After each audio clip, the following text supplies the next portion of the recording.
I would like to discuss my blog. The topic is the truth about our universe.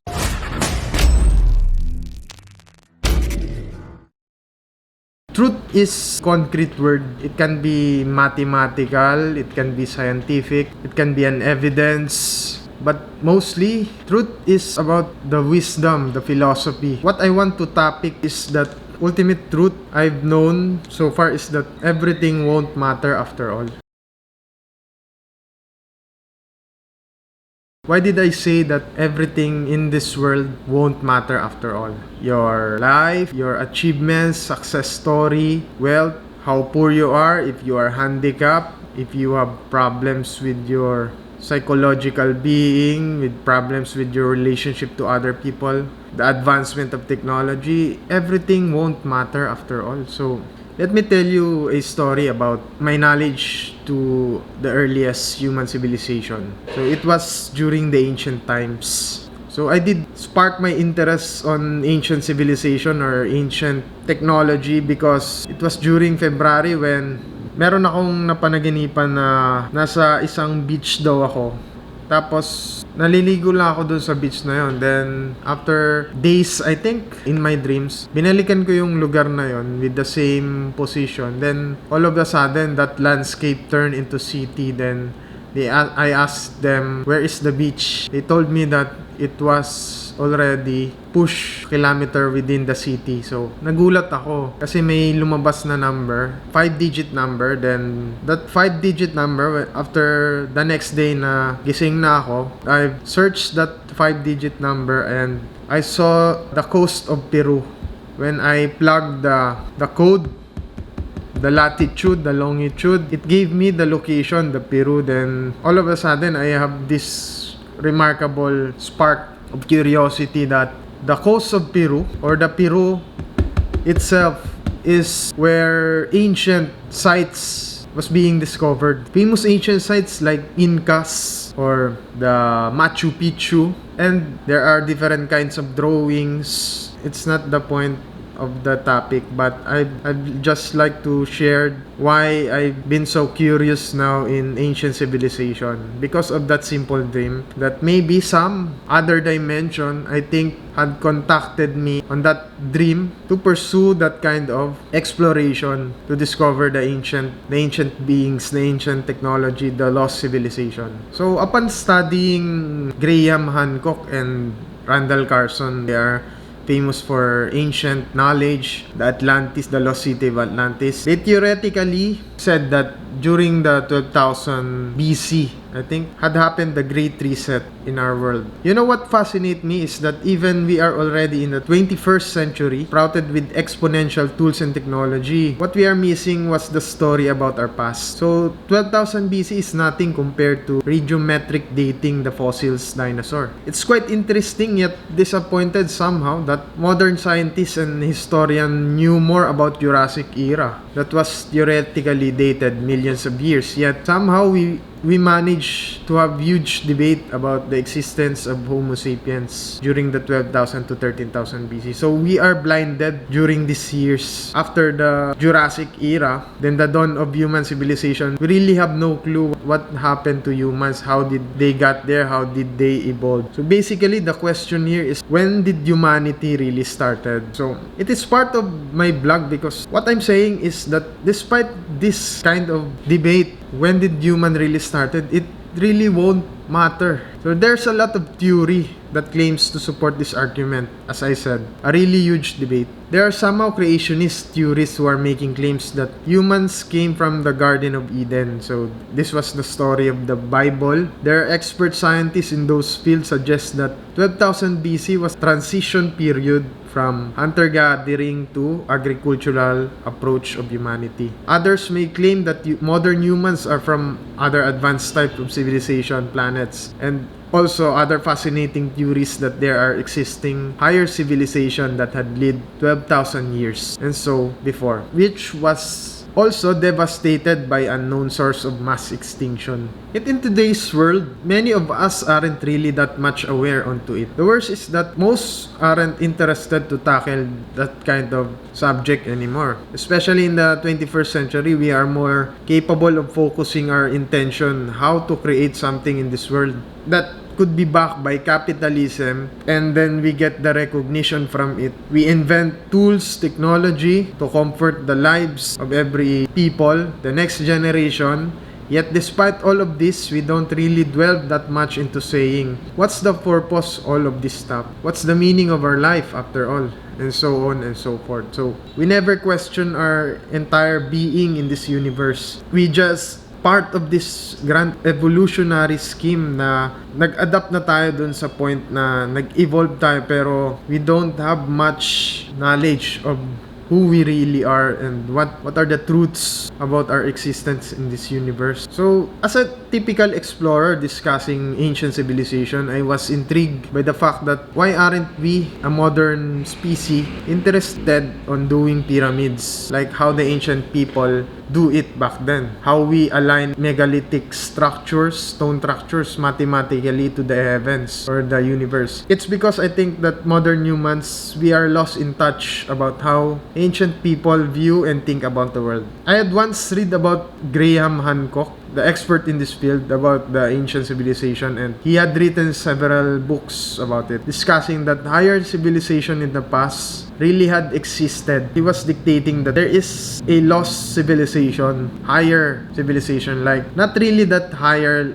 compared to us who have modern smartphones, higher in terms of they have navigational skills, they have mapping skills, they have astronomical knowledge, geometry, trigonometry. Might be that they have existed, like what Plato had said about Atlantis. But the point here is that their existence in the past is what blind us today in the modern century. Graham Hancock also suggests that those we see, though, the pyramids, the different kind of pyramids around the world, for the purpose of how they build it through a religious monument or maybe some sort of different kind of field of study that we are not much prone into. Like he said that they might have evolved into a shamanistic practice, characterized as the people who practice deep religion associated with gods and spirits. So in today's world, we are not into much onto it anymore. We are much into science, technology, yet we don't really practice or advance the field to study the spiritual essence, the psychological essence of the world. So somehow they claim to practice alteration of the mind to connect within their session, implementing ancient drugs such as ayahuasca, shroom, or other so-called modern term hallucinogenic drugs. So they have been into this kind of psychological state to alter the mind and to learn more about their being in this universe. So in today's world, if we use those kind of drugs, we are prohibited, and mostly people will use it for recreational approach rather than on a spiritual approach that what had ancient civilization might have used it. Basically, yung paggamit nila ng mga drugs na ganun for spiritual essence only. Kasi meron na tinatawag na good trip then bad trip. So, you know about the LSD. LSD was also a kind of drug used, and I've had read that in Silicon Valley, they are using this kind of drug to create their idea about technology. They create about their startup. There are also rumors that Steve Jobs and Bill Gates have used this LSD, and the fact that they created Apple or Microsoft because of that idea. But in today's world, we are banned on using that kind of drugs. Maybe because society or the government, I don't know what's the conspiracy about it, but personally, alcohol is also a kind of drug. But why are the government still legalizing it compared to the other drugs? So it's not how the ancient civilization might have used it. They might have used those kind of hallucinogenic drugs because they want to be in this kind of self-alteration to know more about the different aspect of how we approach, how we learn life.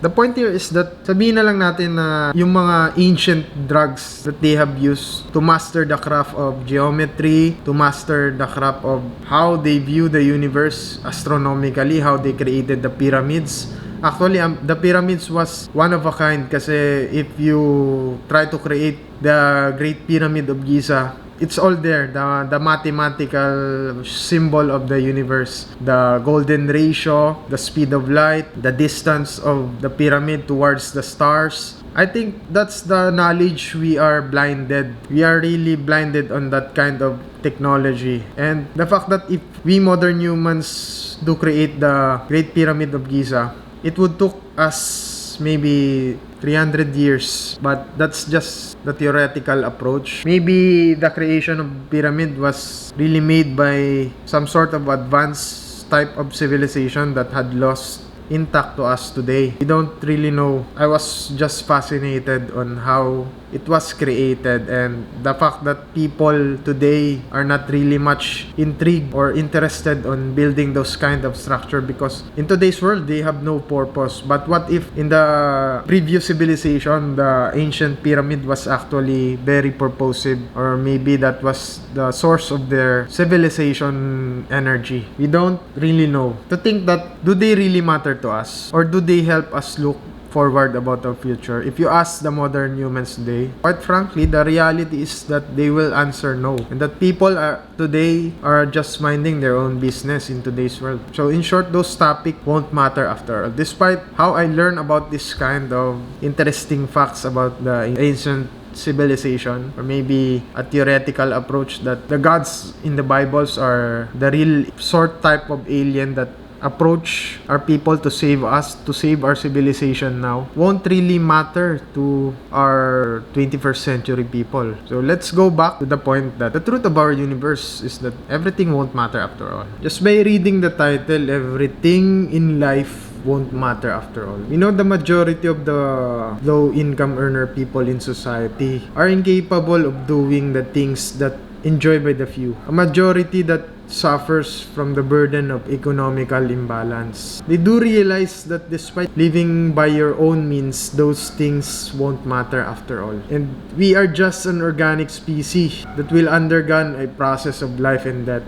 And that's another inevitable truth about universe. I imply in this statement that despite you are struggling financially, economically, the price of gas went up, the price of food had inflated, everything, the economical imbalance between the rich and the poor, 90% would feel the suffering in this world. The pain, the psychological stress, depression, the anxiety. But it's interesting to know that despite all of this burden, the truth about our universe is that everything won't matter. Every suffering, every pain, every burden we feel, we undergo the same process of life and death. Life and death. We live, we survive, we live by our means. And so it won't matter despite all of those psychological feeling, kindness, the act of philanthropy, donation. Somehow it's quite opposite also from those who have the power, the status, the wealth in this economy. Those people who had enjoyed life and feel life that they feel that life is all their way along. They have the sense of somehow disappointment or depression when they read about that everything in life won't matter after all. Because for them, they have this hope. They live their life with meaning. They have been given the life of power, the wealth. They almost think that they've been blessed. Their mind is telling them that they will be born again in this world and really need to struggle just to live the life they want to be. They shape the world. It's just that they think they want this to happen. So there's also a famous billionaire who had said this. I think it was Mark Cuban when he was on a plane. I saw his interview. He said that if he dies and wanted to live again in this earth. You want to live the same Mark Cuban again. So those are bragful points. We can't prevent those people from thinking that kind of thinking in this world because they knew the fact that they can do it. They are challenging the society. They live their life with meaning. Yet by knowing their truth in this universe, what if they know the truth? The truth in life that everything, the perfection, the power, the status, the wealth are just temporary. We'll somehow be in this denial point of thinking, and you can brag about saying something that humans can accomplish a certain project and how they can propel society above.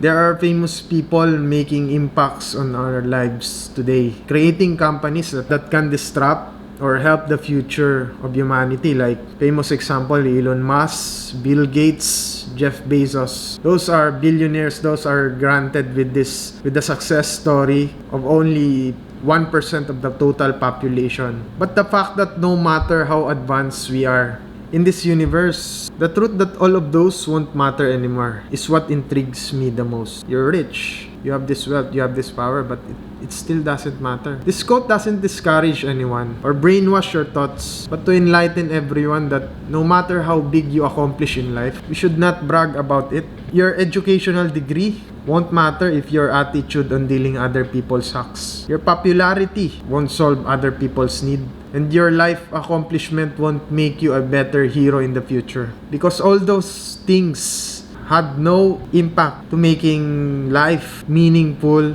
or all those things I think won't penetrate that much to the next generation.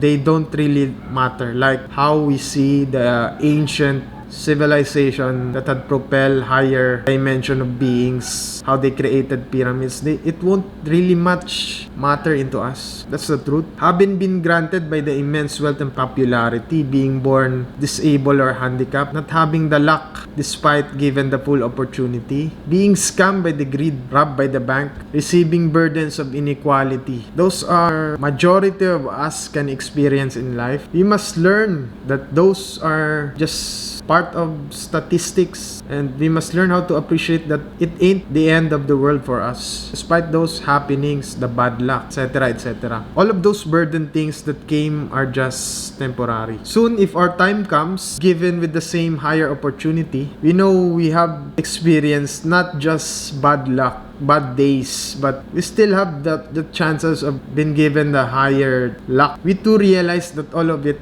doesn't matter after all. So kahit sabihin natin mabigyan tayo ng swerte, mabigyan tayo ng napakaswerte, maging milyonaryo rin tayo, gaya ng the few 1%, because we became a billionaire or something else, we made project, it still doesn't matter. So one thing that made me talk about this kind of content, the truth of our universe is that everything won't matter after all, is because just recently the NASA had released maybe one of a kind historical image captured by the new space telescope, the James Webb. I had learned this telescope during the mid-2010s, I think, or when I still was studying science, physics. I was fascinated how it can look into future exoplanet. That's the purpose of the telescope. Earth-like planets for humanity to settle in the next generation. One of the recently captured image which I made as my cover photo in my Facebook was the first deep field depicting the SMACS 0723 galactic cluster 4.6 billion light years from Earth. So imagine this kind of telescope looking beyond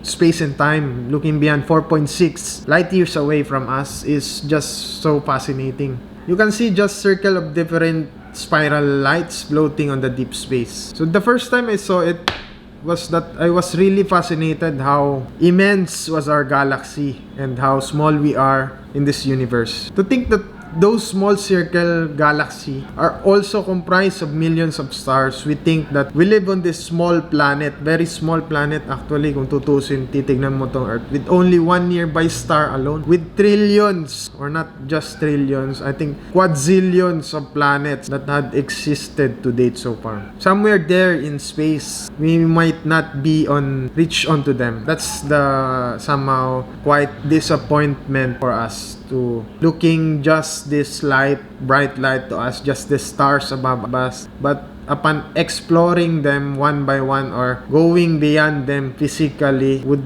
still be impossible. Impossible today, but can be possible in the future. Somehow, there's a mixed realization that there might be more advanced civilization that had lived on those quite few galaxies. We don't really know, but because of the vastness of space, we might not be the first mankind to achieve this kind of achievement we are bragging onto. The image I saw last night of July 12, this was a previous last night, have captured my realization and afterwards formulate different questions on my mind. So somehow, I try to ask myself, can we ever get there physically? Or we are just this kind of microscopic biology looking to different planets, different exoplanets, or looking some aliens there. But can we ever get there physically? Are we alone in this vastness of the universe? That's quite interesting yet somehow depressing to know that beyond those trillions of stars, those billions of galaxy out there, we had this weird question that, are we alone in this universe? What's the point of our existence? What's the point of standing here on the very big space rock planet, the Earth, standing in its gravitational pull? Why aren't we floating above, or there's a mix of balance in this kind of planet? What's the point of existing? Is it by yelling your neighborhood? Is it by listening to weird news like Tulfo? Pwede ka makulong dito. Ako masama! Kaya po, dinala ko po. Huwag ka na akong kaliwanag! Sorry to said that, but that's how our reality, our generation now view their existence. They are being stressed, their relationship to someone else, and not even have the time to question their existence. What's the point of being exist? The cosmic universe is so powerful that even our current technology won't do too much to manipulate our own single sun. So upon learning this, that the sun is so powerful, the galaxy, we're not even a fraction of a size compared to Earth, and the Earth compared to sun, and the sun compared to the universe, to the galaxy. Upon learning the galactic dance, two black holes, imagine what's the power of these two black holes colliding to each other as the process of birth and death of a galaxy. Imagine when the sun dies, just think, if the sun dies, can we even have the time to realize if we can survive or not? 100% no, unless we made several advancements into the future to resist the power of our sun. The power of our sun, if we can control that power, the next step is to control the power of our galaxy. Imagine galaxy, there's million of stars, and there's a black hole, two black holes colliding to each other. Just to realize that the Milky Way was our own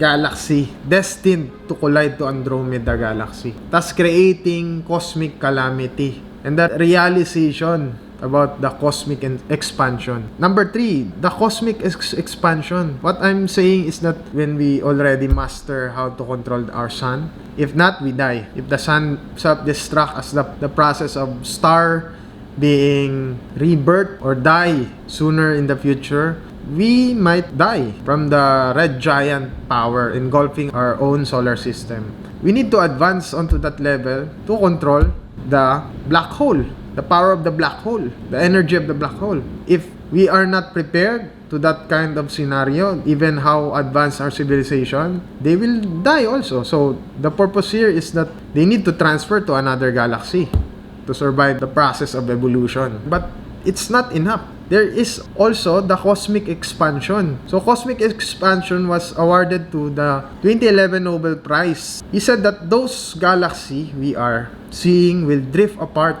Despite we are on the galaxy, they will drift apart to the darkest region of space, making it disintegrate its energy and soon die. So even how advanced we are, for example, we are on another galaxy jumping to another galaxy. Most of those galaxy are on the process of accelerated cosmic expansion. So meaning they lose their energy over time because they drift apart away to the coldest region of space. So when our galaxy disintegrates its energy, the power of the sun, the human genes will still exist billions of years in the future.